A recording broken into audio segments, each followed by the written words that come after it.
ನಮಸ್ಕಾರ ಸ್ನೇಹಿತರೆ. ನಮ್ಮದು ಶ್ರೀ ಸಪ್ತಗಿರಿ ಮನೆ ಮದ್ದು ಚಾನಲ್ ಇದರ ಮುಖಾಂತರ ಅನೇಕ ರೀತಿಯ ಎಪಿಸೋಡನ್ನು ಕೊಡ್ತಾ ಇದ್ದೀವಿ.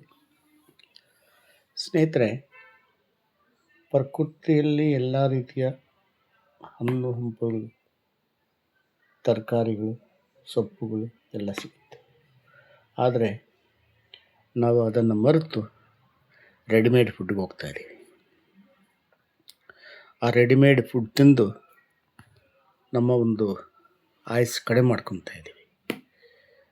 ನೋಡಿ, ಇದು ಬದನೆಕಾಯಿ ಅಂತಾರೆ, వంకాಯಿ ಅಂತಾರೆ,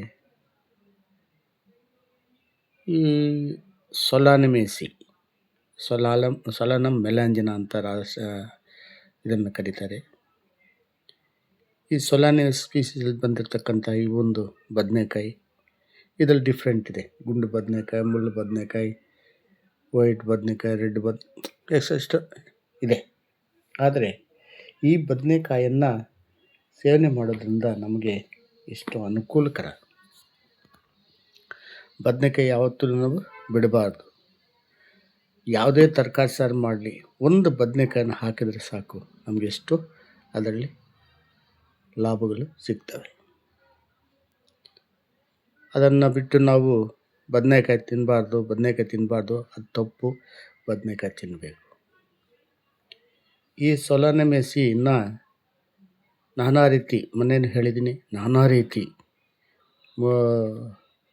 ರಾಮುಲಕ್ಕಾಯಿ ಅಂತಾರೆ, ಇಷ್ಟು ನೇಲದಲ್ಲಿ ಮುಳ್ಳಲ್ಲಿ ಬರ್ತದೆ, ಗಿಡ ಎಲ್ಲ ಫುಲ್ ಮುಳ್ಳು, ಅದರಲ್ಲೂ ಬರ್ತದೆ. ಅದು ಎಷ್ಟು ಕಾಯಿಲೆಗಳಿಗಂದರೆ ಅದೊಂದು ಆ ಎಪಿಸೋಡಲ್ಲಿ ಬಂದಾಗ ಅದನ್ನು ಪರಿಚಯ ಮಾಡಿಕೊಡ್ತೀನಿ. ಇಷ್ಟು ಒಳ್ಳೇದು ಮಾಡುವ ಈ ಬದನೆಕಾಯಿನ ನಾವು ಯಾವುದೇ ಕಾರಣಕ್ಕೆ ಮರಿಬಾರದು, ಅಂದರೆ ಸೇವಿಸಬೇಕು. ಏನಪ್ಪ ಅಂದರೆ, ಇದನ್ನು ಕೆಲವೊಂದು ಈ ಪಲಾವ್ಗೆ ಮತ್ತು ಈ ವಾಂಗಿಬಾತ್ ಅಂತ ಅದಕ್ಕೆ ಇದನ್ನು ಬಳಸ್ತಾರೆ.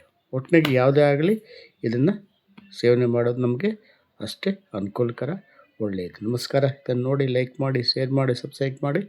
ಎಲ್ರಿಗೂ ಮುಟ್ಟಲಿ, ಪ್ರತಿಯೊಬ್ಬರು ನೋಡಲಿ, ಪ್ರತಿಯೊಬ್ಬರು ಅವ್ರ ಮನೆಗೆ ಅವರೇ ಒಯ್ತಾರೆ. ನಮಸ್ಕಾರ ಸ್ನೇಹಿತರೆ.